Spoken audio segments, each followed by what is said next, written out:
ఉన్నారు. అయితే మన బోధకులు కానీ విశ్వాసులు కానీ నేర్చుకోవాల్సింది ఏంటంటే 5 గంటలకు రావాలంటే 10 నిమిషాల ముందు రావాలి.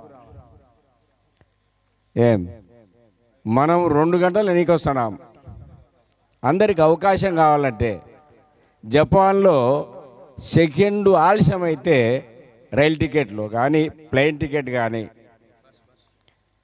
ఎన్ని వేలు ఖరీదు పెట్టి టికెట్ కొనుక్కుంటాడో దానికి వాళ్ళ గవర్నమెంట్ వారు దుర్మాన కట్టించేసి డబ్బులు ఇస్తారట. ఒక్క సెకండ్ ఆలస్యం అయితే.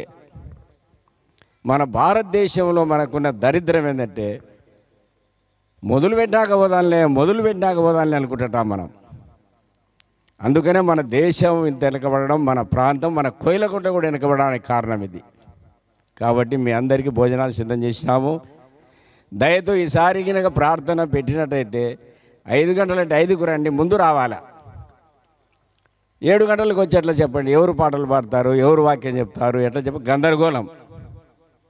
కాబట్టి దయతో క్షమించండి.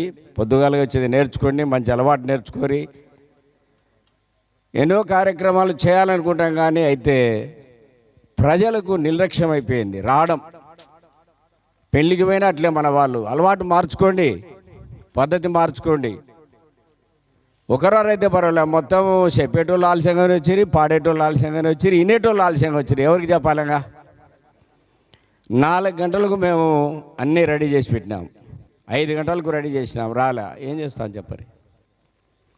కాబట్టి సరే, ఏదేమైనా మంచి బోధన పదార్థాలు దేవుని బిడ్డలందరూ ప్రేమించి చాలామంది వారి చేతులు చాసి ఇవ్వడం ద్వారా మరి ఈ కార్యక్రమాన్ని చేయడం జరిగింది. కాబట్టి ఇప్పుడు